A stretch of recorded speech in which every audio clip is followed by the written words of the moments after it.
This is Both Sides of the Aisle, and you're listening to a very special episode. This is Shireen Gorbani on the left. And John Dougal on the right. And we are unsupervised. It's true. Natalie's schedule would not allow her to be with us. She sends her regards, today. but she was not here. But I have to say, one thing that I loved is we got a couple of emails from listeners. Always good to hear from you. Some really good ideas about one really great suggestion I'm going to work on for a special episode, reaching out to the folks at MWEG to see if they would sit down. And then another listener that took issue with you and Natalie describing marijuana as a gateway drug. I decided to let that one slide because I do think it's a bit of an antiquated issue. But the listener wrote in and said, we talk about marijuana as a gateway drug because of the way that we force people to access it. And I don't think that that's entirely untrue, right? So if it were regulated, if it were in dispensaries, the experience would be different than, for example, trying to find a drug dealer. It's okay. I think alcohol is a gateway drug. I think tobacco is a gateway drug. So, Yeah. That's the world I come from. Well, okay. So I don't know how to transition smoothly from gateway drugs to, let's just say, ongoing. The Strait of Hormuz, is that where we're going? I know. I was going to say just the ongoing chaos, really, from this administration. It doesn't appear that there's any end in sight in the war with Iran. What are you seeing, John? What are you thinking about when you look at this or hear the news? Well, I think what I keep seeing is, okay, we have a deal. No, we don't have a deal. We have a deal. We're almost there. The deal is to have 60 days to make a deal. And so you have a bunch of Republicans that are really divided. There are those that didn't want to be in a war in the Middle East and they're frustrated. Why are we in this thing? And there's others that are saying, this is a president that he's had the courage that others haven't had for 47 years. Just give him some time and we're going to get a great deal out of this. And I think, unfortunately for Trump, he's looking going, okay, I don't have a deal that's good that I can settle on. So we got to keep churning this thing until we get something that is, if you will, better than Obama. Yeah. I mean, the questions about enriched uranium, I think going all the way back, and I don't mean to sound too conspiratorial, but it's sure been a pleasant distraction from the Epstein files, which he appears in thousands and thousands of times. I think that it continues to be a distraction from the grift of this presidency, from the corruption of this presidency, the self-dealing. And it is something that is, when you say Republicans, do you mean Republicans in office? Do you mean kind of everyday Republicans? Because it seems there's a real divide there, too, between the Senate and then everyday people. I'm talking everyday Republicans. Yeah. There are folks that view themselves as MAGA going, I don't see this as MAGA. And there's others that are pro-Trump through and through, regardless essentially of what he does. And so they're willing to ride with whatever the issue is. Yeah. But you talk about, do presidents use other international issues to distract from certain, domestic issues? Yeah, well, you go back to Bill Clinton and Monica Lewinsky and the bombing that took place to distract from that scandal. And so, I don't know what's taking place, but clearly we are not getting to a quick resolution in the Middle East like so many hoped. Like this would be like Venezuela. Right. We're in and out within a couple of days and we're done and we move on and we have peace there for the rest of our lives. Yeah, I mean, I certainly don't see that happening. The other thing that we see happening is just a very real impact on Utahns' pocketbooks. We know that people are dipping into savings. People are certainly seeing the pain of this at the gas pump. And that flows through all sorts of items that we purchase. The entire economy, correct. And, we're starting to hear folks from the administration saying that these costs, we're not going to see $3 a gallon gas again for 4 or 5 years, just looking at the futures and the fact that we still haven't. That statement is a shocking statement because I think a lot of folks were thinking, okay, in the next couple of months, it's going to go back to where it was before. Yeah. So I have to ask you, we're seeing Trump polling numbers abysmal. Around 37% is the most recent in, I believe, the New York Times Siena poll. Numbers that low, certainly Biden at the end of the last administration. But I would also say it's reminiscent for me of George W. Bush when we think about the way that people were experiencing exploding costs, inflation, when we think about what was happening engaged in Iraq, and his numbers dropped down into the 20s. Do you think that's the glide path that Trump is on? I can't speak to that. I mean, you can look at Ronald Reagan. I don't know what his exact poll numbers were, but in the early 80s, he was fairly unpopular because he was fighting inflation. And yet, in hindsight, people look back and go, okay, that worked out. He fixed that problem. We benefited from that for decades. And so, that was a good price to pay. And it was good that he took that leadership. Yeah. I think it's fair for folks to question whether we're in that same position today. Yeah, if we get through the war and other things like that, people will look back and say, okay, it was the price to pay. It was a good decision. But it's still too early to decide right now. Yeah. So I guess, it seems that our president is a bit distracted. So I've heard him talk numerous times about the American flag blue that will be going in the reflecting pool ahead of the 250th celebration of this country. And elaborate a little bit more. The what? So what we're talking about is, I would say, sort of the gildification of Washington, D.C. There are reports that he is taking money from the national parks fees wants to cover some of the statues around Washington, D.C. in gold, doing a draining and painting of the reflecting pool so that it is... Well, the reflecting pool needs to get fixed. I understand it's had issues for a while. At least a decade. Yeah. And then also we're seeing the infrastructure for a UFC wrestling fight go up on the White House lawn. When you think about the kind of everyday pain, this is the fallback from a ballroom. Is that what you're alluding to? I mean, the ballroom as well continues to move forward. But when we think about, the fact that thousands of Utahns at this point have lost access to health care because of the Big Beautiful Bill, which was basically a promise to President Trump to continue to fund his tax cuts for the wealthy. When we think about the cost of gas, right? When we think about the very real challenges that Utahns are facing, whether it's around a slowing economy, all of those things. The focus that our president and dedication that he seems to have on this 250th is really something. What are your perceptions of what's going on in Washington? I'm going to go back. Whether you want to talk Big Beautiful Bill or something else. I mean, the simple fact from my perspective is taxes are too high.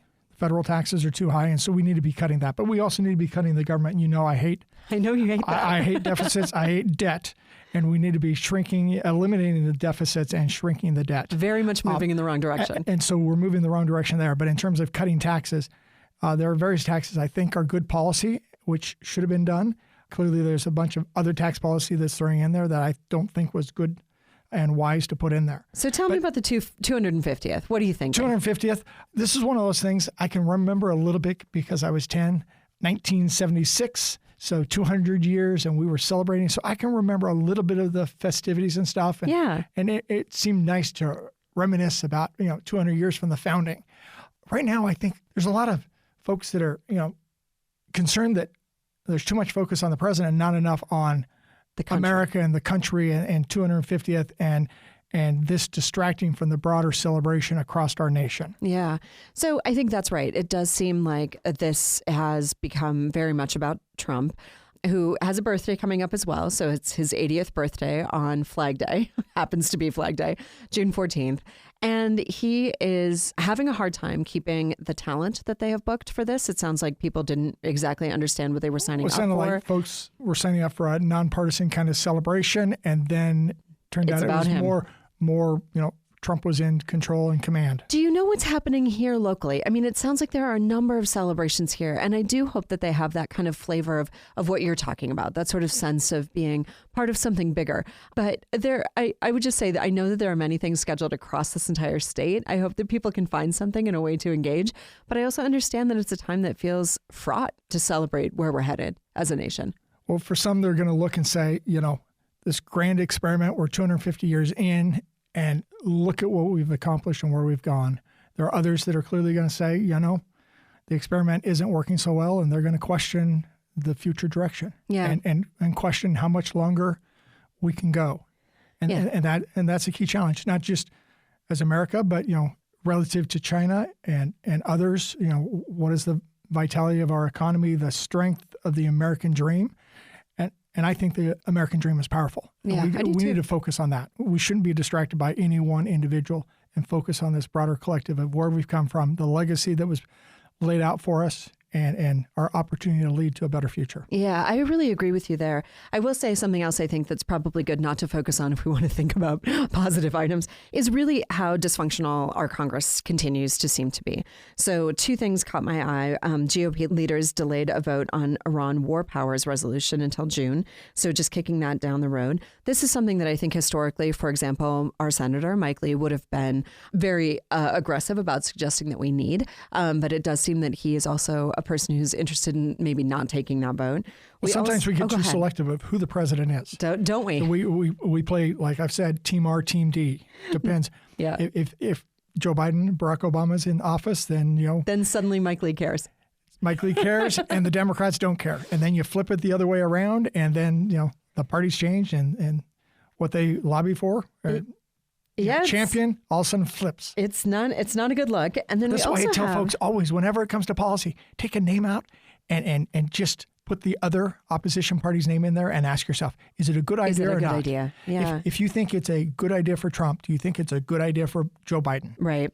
The Senate also delayed a vote on ICE funding as the GOP really revolts over Trump's ballroom. And in particular, and I know we said the $1.8 billion, but technically it is 1776 million. The slush fund, which is really a opportunity for people who feel like they've been aggrieved or unnecessarily attacked by the government to receive some sort of restitution. Now, these are people who attacked police officers on the Capitol during January 6th. Well, there's a couple officers, Capitol police officers, who have sued to block this because they're saying if somebody who was part of attacking the Capitol, breaking in, attacking Capitol Police are getting any of this money, they think that's reprehensible and that should not happen. And so they sued to block that. Yeah, well, it seems that somebody else who thinks this is reprehensible is actually our other senator, John Curtis, who has said that there is nothing to like about it. And I really am proud of him for speaking out about this. This seems easy to me, but unfortunately, we're not hearing similar calls for clarity. Well, here's what I hate is Republicans are taking from the Democrats' playbook. Too often it was sue and settle, sue and settle. When it came to environmental issues, other things like that, it was this game of we're going to sue, but we got a friendly party on the other side. They're going to settle and we're going to benefit from that. And so that's what I hate. One of the key things I hate here is this is Republicans playing that same game. Yeah. Sue and settle with a friendly administration. Yeah, we don't like to see it. Well, this is Shireen Gorbani, and I am with John Dougal, and you are listening to a very special, unsupervised edition of Both Sides of the Aisle, and we'll be right back. You're listening to Both Sides of the Aisle on UPR. We love to hear from our listeners like you. If you would like to send us a comment, email bsotapodcast@gmail.com. Once again, that's bsotapodcast@gmail.com. Thanks for listening. Shireen Gorbani on the left. John Dougal on the right. And this is a unsupervised version. It's true. Natalie couldn't make it. She couldn't make it today, but we wanted to make sure that we were. Can you believe they trust us? I know. Just you and I. I think it's I hope listeners that you don't mind.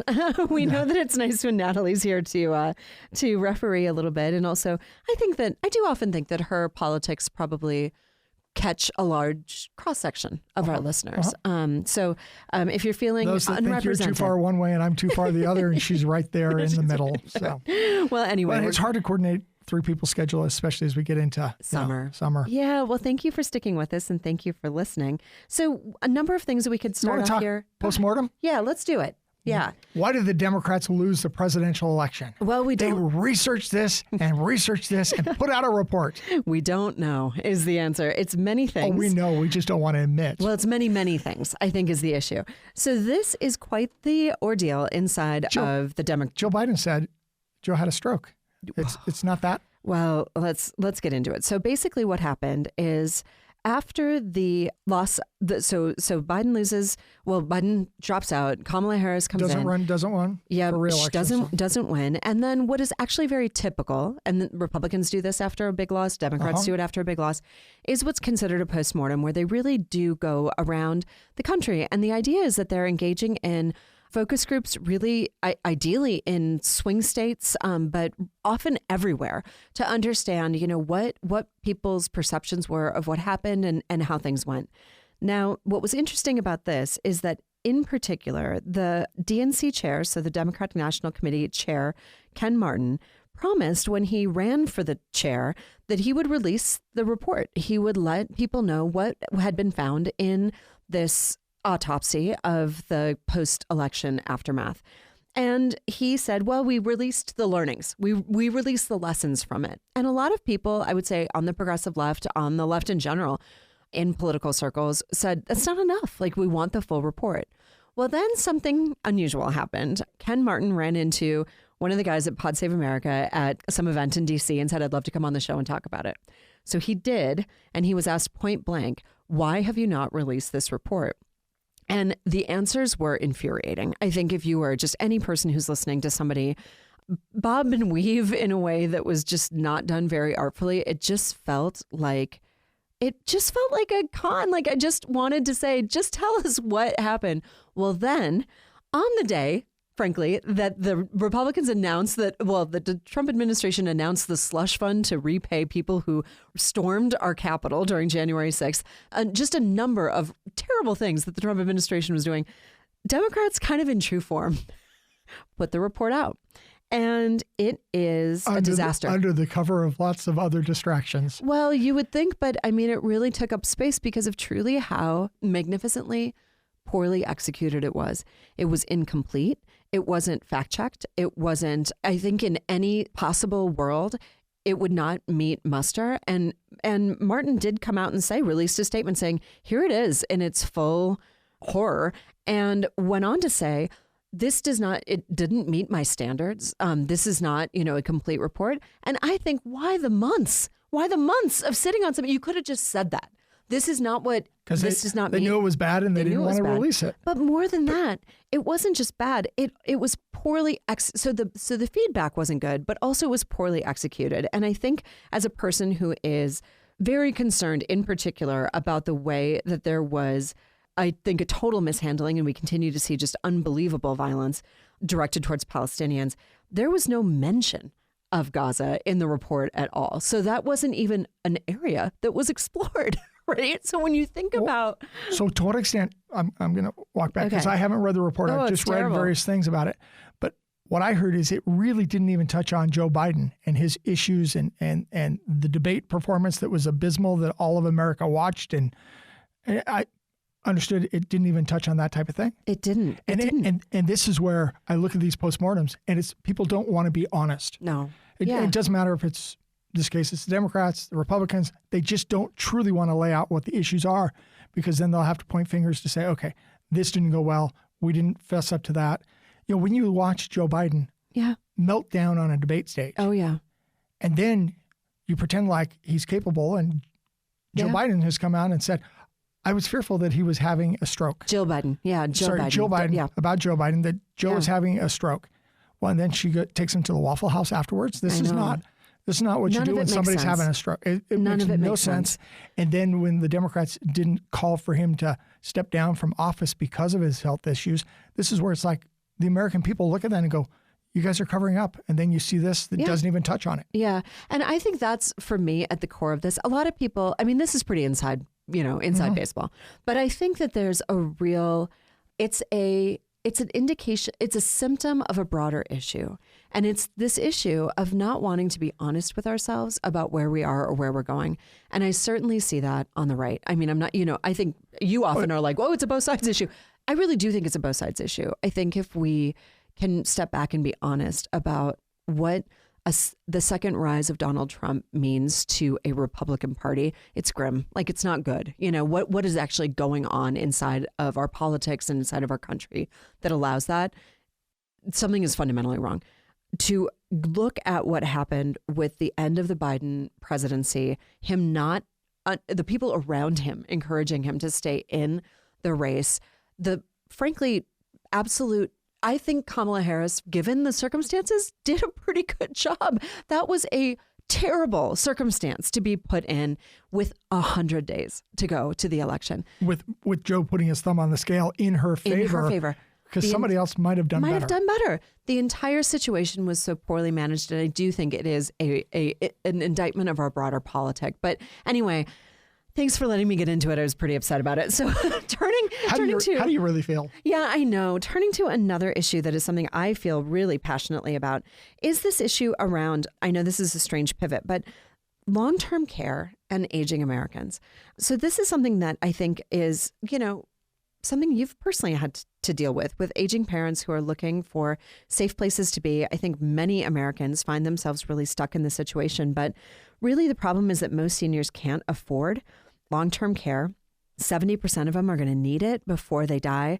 And the average person who turns 65 will eventually incur around $130,000 in long-term care costs. And that's according to the Bipartisan Policy Center analysis. I think that might even be low.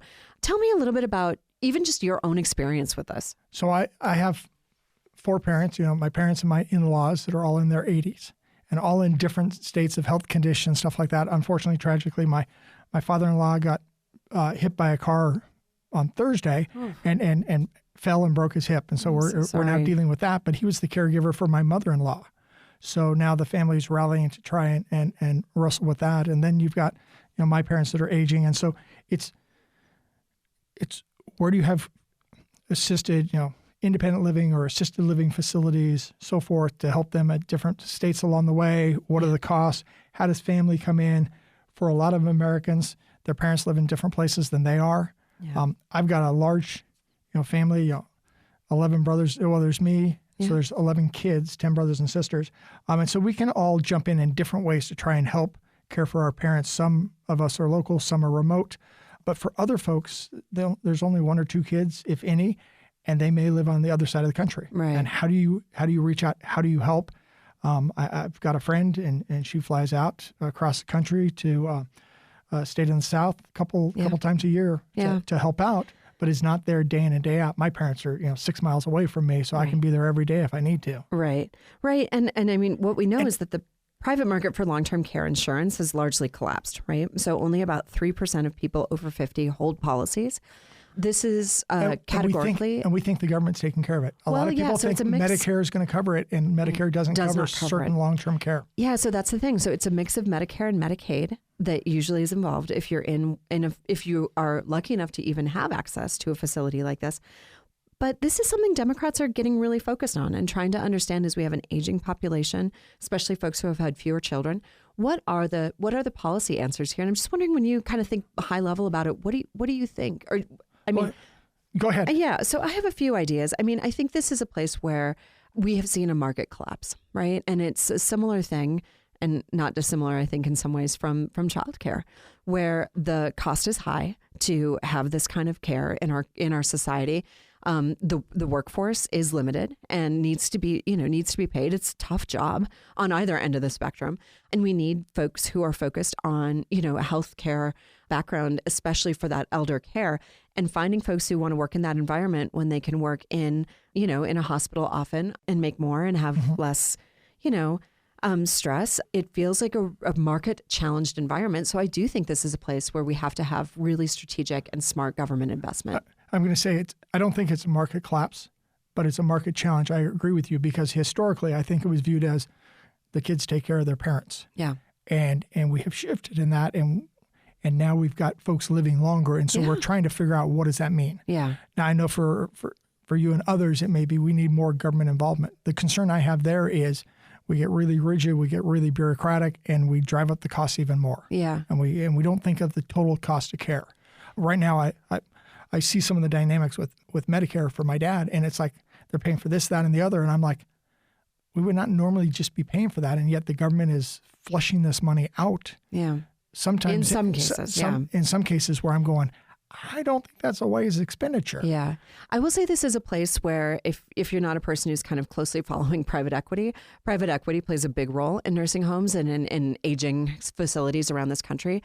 And so I would just say that's another place where my concern about what you're expressing is happening exactly on the other side, right? So the exploitation of folks who are really vulnerable here in circumstances where they are not well regulated and they are not safe environments, and frankly, private equity is kind of sucked out. It may not be well supervised. Right, exactly. And you talk about private equity, but we've seen even situations here in Utah where certain rural hospitals have started acquiring networks of nursing homes. Yeah.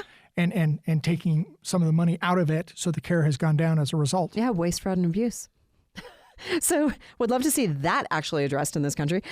So there is of course, we continue to see a lot of news about the data center in Box Elder, reporting now that Governor Cox knew about this far before he sort of indicated that he did, that meetings had been happening, conversations had been happening around the start of the year. I also have to say, I noticed that the person in your former role, our state auditor, has put up a website to try to answer some of these questions. This is really, or not specifically about Cox's involvement, but about what MIDA is. Can you just kind of talk about the efforts around transparency? Yeah, so one of the key tools for auditors to make things transparent, especially from a financial perspective. And so that was one of the things I worked really hard on. And as Auditor Cannon was running, One of the things I was pushing her on is to double down and do even better when it comes to transparency. And so she issued some information to help folks better understand what MIDA is, how it works, where the money goes, what projects they're overseeing. So you can go to Search Our Auditor and you will be able to find this website, and hopefully people can start to get some answers. But this is Shireen Gorbani, and I'm here with John Dougal. You have been listening to Both Sides of the Aisle. Our producer is Anthony Scoma, and we thank you so much for listening.